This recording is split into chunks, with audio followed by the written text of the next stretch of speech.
누가복음 22장 54절부터 62절까지의 말씀 우리 한 목소리로 읽겠습니다. 예수를 잡아 끌고 대제사장의 집으로 들어갈새 베드로가 멀찍이 따라가니라. 사람들이 뜰 가운데 불을 피우고 함께 앉았는지라. 베드로도 그 가운데 앉았더니 한 여종이 베드로의 불빛을 향하여 앉은 것을 보고 주목하여 이르되 이 사람도 그와 함께 있었느니라 하니, 베드로가 부인하여 이르되 이 여자여 내가 그를 알지 못하노라 하더라. 조금 후에 다른 사람이 보고 이르되 너도 그 도당이라 하거늘, 베드로가 이르되 이 사람아 나는 아니로라 하더라. 한 시간쯤 있다가 또 한 사람이 장담하여 이르되 이는 갈릴리 사람이니 참으로 그와 함께 있었느니라. 베드로가 이르되 이 사람아 나는 내가 하는 말을 알지 못하노라고 아직 말하고 있을 때에 닭이 곧 울더라. 주께서 돌이켜 베드로를 보시니 베드로가 주의 말씀 곧 오늘 닭 울기 전에 내가 3번 나를 부인하리라 하심이 생각나서 밖에 나가서 심히 통곡하니라. 아멘.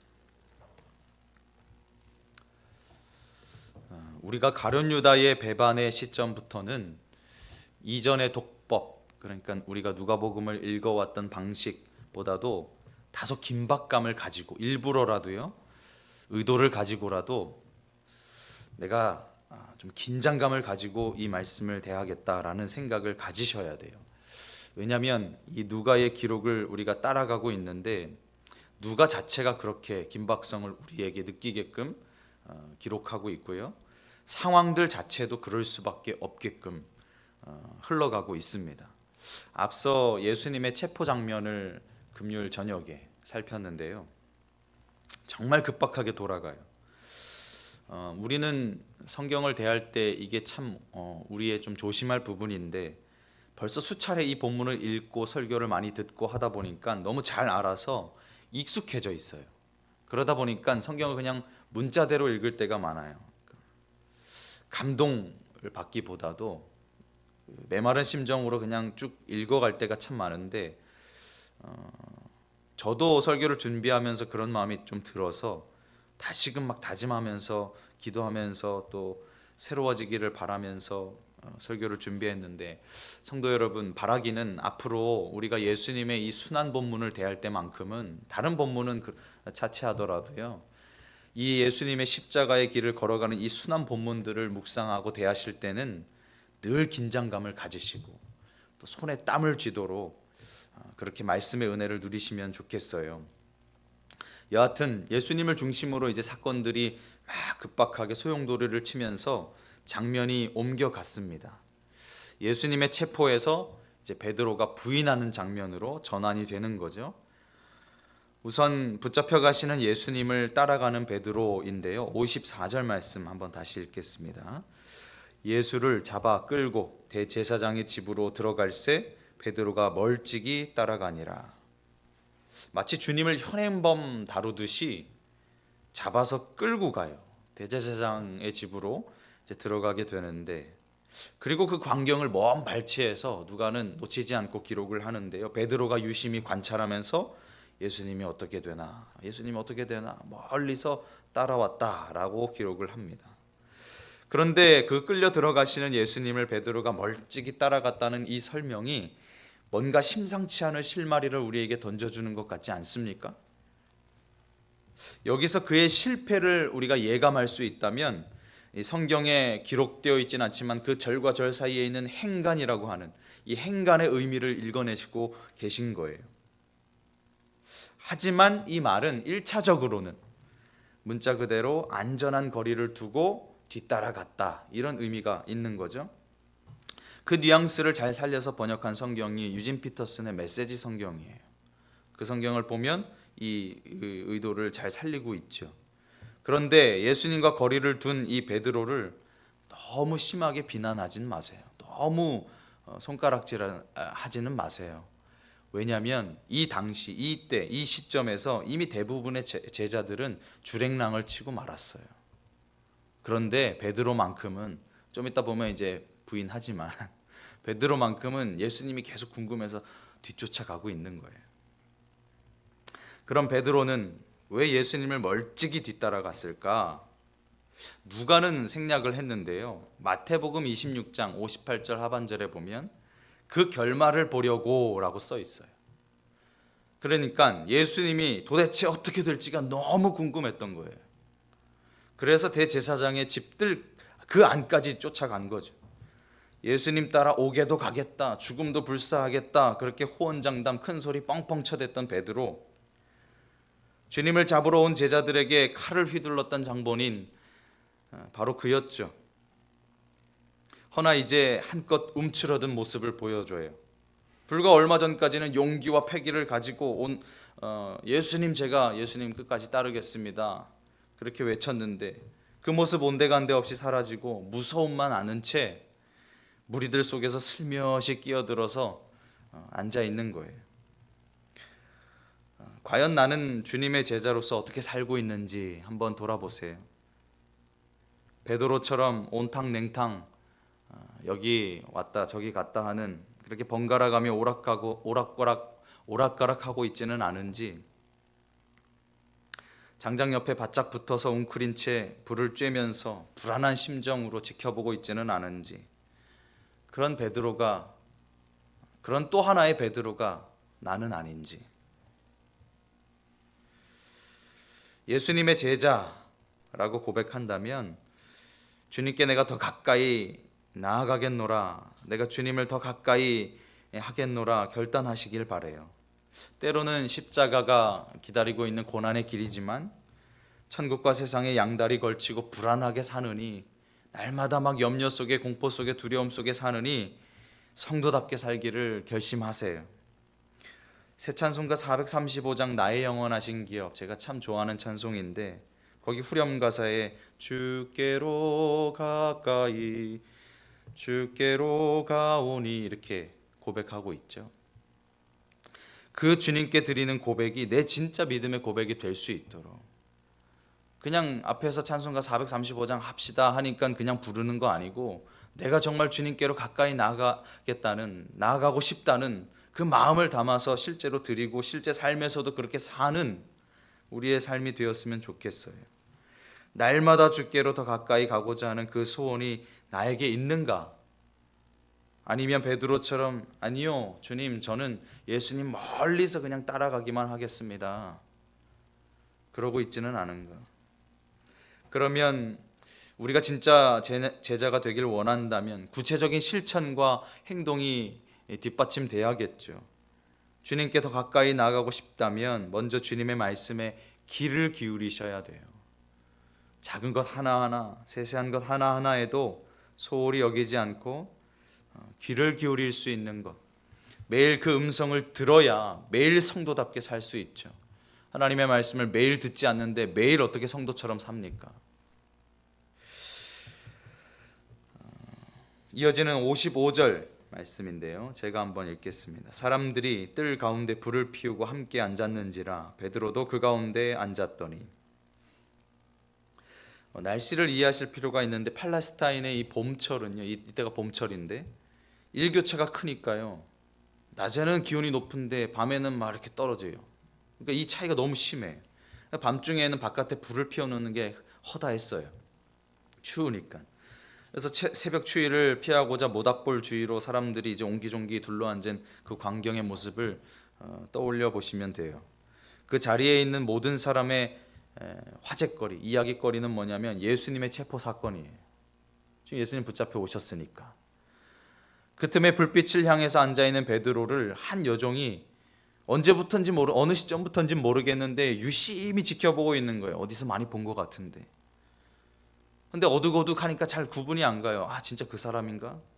근데 불빛이 바람이 불 때마다, 일렁일 때마다, 불길이 혀를 막 날림거리듯이 이렇게 치솟을 때마다 베드로의 낯이 드러나기 시작하는데 뚫어지게 바라보던 여종이 옳았구나, 드디어 확신하면서 입을 엽니다. 56절 말씀이에요. 한번 같이 읽어볼게요.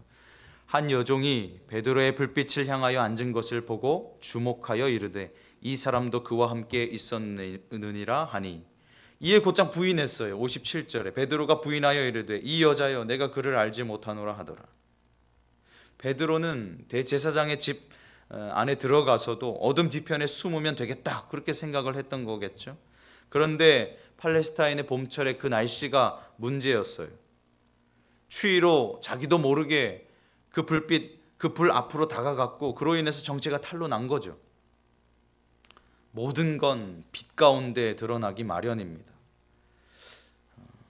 근데 그걸 베드로는 까맣게 잊고 있었어요. 잠시 후에 또 다른 사람이 그를 알아보죠. 58절 상반절에 보면 조금 후에 다른 사람이 보고 이르되 너도 그 도당이라.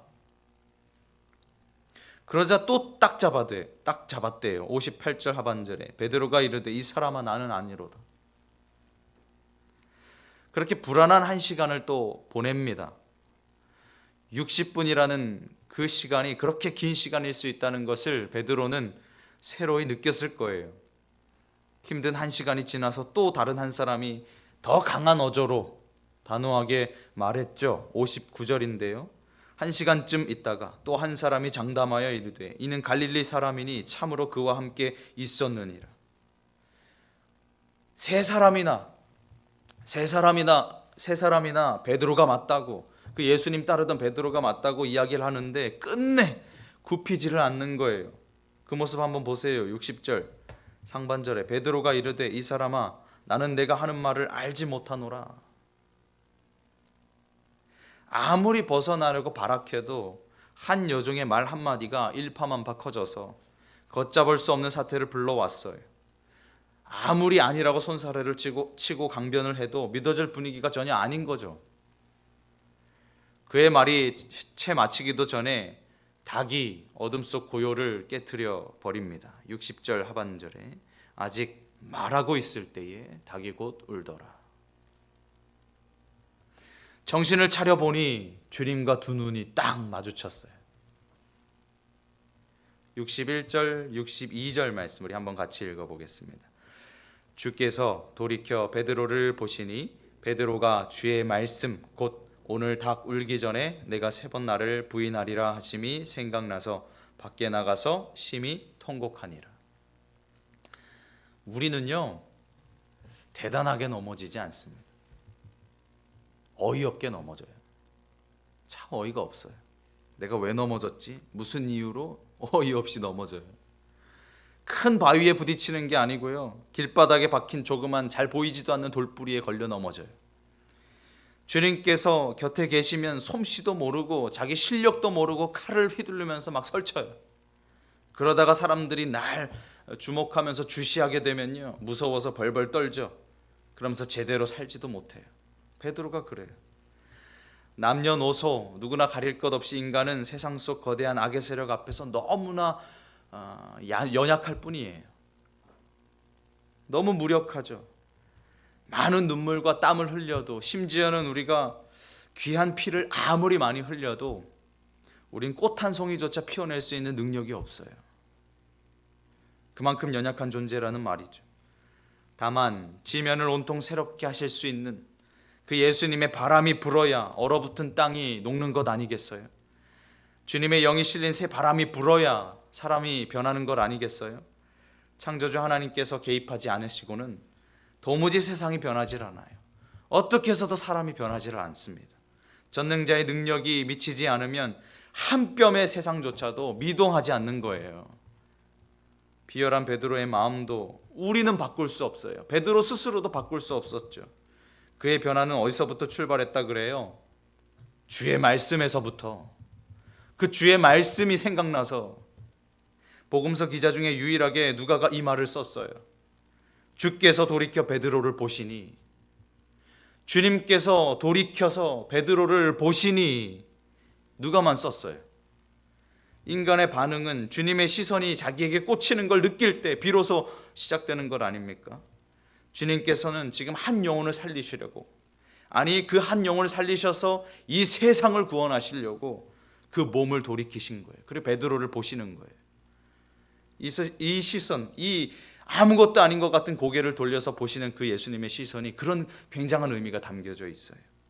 말씀하셨던 대로 울려 퍼지는 그 닭 울음소리와 더불어 조용히 바라보시는 그 주님의 눈길을 통해서 베드로가 깨우칩니다. 그치, 예수님 그렇게 말씀하셨지.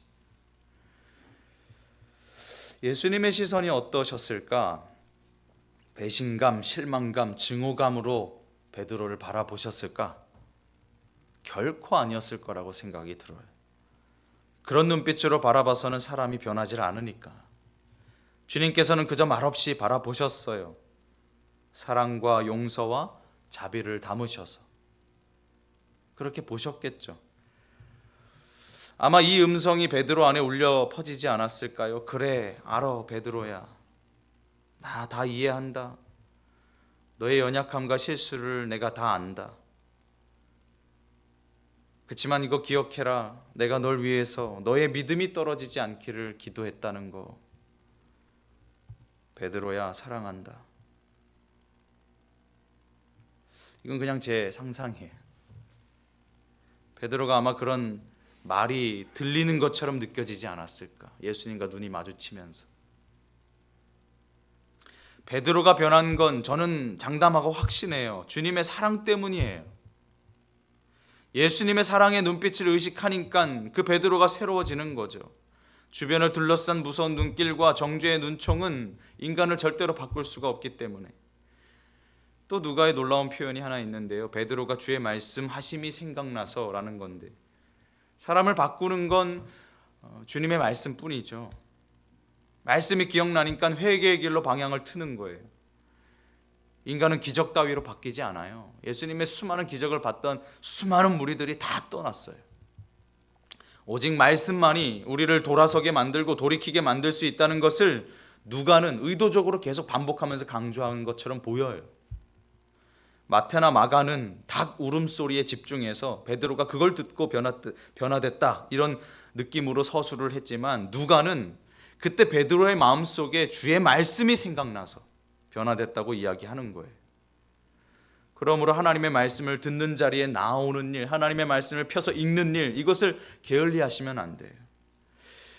실수하고 넘어져도 우리를 하나님께 돌이키게 하는 방편은 오직 주님의 말씀밖에 없기 때문에 그 들은 말씀을 기억하는 것, 그것이 너무 중요해요. 주님께서는 우리가 승리하면 함께 덩달아 기뻐하세요. 허나 기억하세요. 처절한 실패의 현장에서도 함께 하세요. 여전히 우리에게 사랑의 눈길을 보내주시거든요. 우리가 넘어져도 실패해도 사랑의 눈길을 한 번도 거두어 주신 적이 없어요. 주님의 시선을 의식하고 주님의 말씀을 떠올릴 때 역사는 일어납니다. 그러면 우린 다시 일어날 수 있는 거죠. 베드로처럼. 사람들은 내가 가진 게 많고 지위가 높으면, 그리고 실패하고 빈털터리가 되면 그런 상황에 따라서 나를 대하는 태도가 달라져요. 하지만 하나님께서는 그렇지 않으시죠. 내가 어떤 상황에 처해 있든지. 지구에 82억 인구가 산대요. 제가 초등학교, 중학교, 고등학교 때만 해도 70억 그랬는데 82억이 넘었대요. 82억 인구가 사는데요. 예수님의 눈길은 한 사람 한 사람에게 그 사랑의 눈빛으로 향하고 계세요. 그 주님의 눈길을 기억하며 우리의 내면을 살펴보시면 좋겠어요. 유다같이 멸망으로 치닫기 전에 베드로처럼 뉘우쳐야죠. 하나님으로부터 멀어지셨나요? 더는 새롭게 돌아설 마음조차 완전히 식어버리셨나요? 예수님을 부인하는, 예수님을 떠나가는 그 자리에 머물러 계시지 마세요. 사탄의 속삭임을 차단하세요. 주님의 말씀이 기억난 베드로는 심히 통곡하는 반응을 보였습니다. 경황이 없었으니 아마 나중에 내가 그 집을 어떻게 빠져나왔는지조차도 기억을 못할 거예요. 그러나 분명한 사실, 그가 통에 자복한 것만큼은 확실해요. 그 말은 주님의 시선이 그에게 꽂히자 심장이 찢어질 만큼, 심장이 터질 만큼 아픔을 느껴서 큰 소리로 울었다는 얘기예요. 말씀을 맺겠습니다. 성도는 눈물이 마르면 영혼도 메마릅니다. 이게 제 기도 제목인데요. 지금은 이따금씩 이렇게 울컥울컥하고 말씀 읽고 설교 준비하고 혹은 기도 인도하다가도 찬양하다가도 울컥할 때가 있어요. 사역자다 보니까 그런 걸 잘 참아서 앞에서 인도해 나가야 되는데 저도 모르게 막 울음이 터질 때가 있거든요. 기도할 때도 막 눈물이 막 주체할 수 없이 흐를 때가 있어요. 근데 그게 좋아요. 하나님, 저 목회 30년 40년 해도 늘 이랬으면 좋겠어요. 이게 기도 제목이에요. 눈물이 메마르지 않게 해주세요. 제 영혼이 하나님을 생각하면, 하나님의 말씀을 생각하면, 하나님께서 내게 해주신 일들을 생각하면 막 눈물이 왈칵 쏟아지는 삶이 계속 이어지게 해주세요. 그게 제 기도 제목이거든요.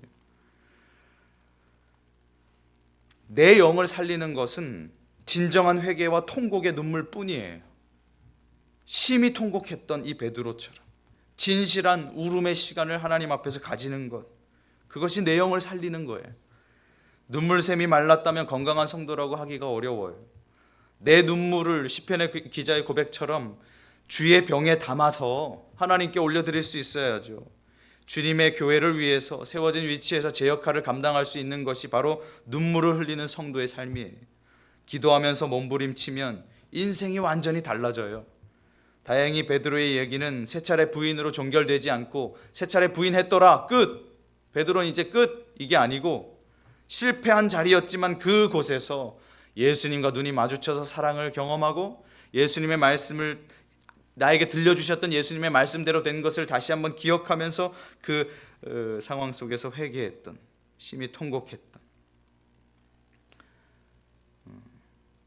중요한 건 범죄한 후에 죄를 인정하고 뉘우치고 철저히 하나님 앞에 회개하는 것이죠. 축복합니다. 실패가 내 신앙 이력의 마지막 한 줄로 기록되지 마시기를 바라요. 베드로는 그 과정을 거쳐서 초기 기독교 신앙 공동체의 중심 기둥과 같은 역할을 감당하게 되잖아요. 우리도 통곡하고 주님께 돌아가면 귀히 쓰실 줄 믿습니다. 기도하겠습니다. 하나님 아버지, 감사합니다. 오늘 베드로가 비록 주님을 3번이나 강하게 부인했지만 이것이 결말이 아닌 것을 우리는 알고 있습니다. 하나님, 과정 중에 우리가 때로는 주님을 부인하기도 하고 주님의 말씀대로 살지 못하기도 하고 불순종하기도 하고 죄를 짓기도 하지만 그 가운데 하나님의 사랑을 다시금 회복하게 하시고 하나님과 함께하는 그 삶 가운데 하나님의 말씀을 기억하여 떠올려 하나님 앞에 돌아갈 수 있는, 우리의 모든 것을 다해서 회개하고 통곡할 수 있는 귀한 은혜가 우리의 삶에 늘 있게 하여 주옵소서. 감사드리며 거룩하신 예수님의 이름으로 기도드립니다. 아멘.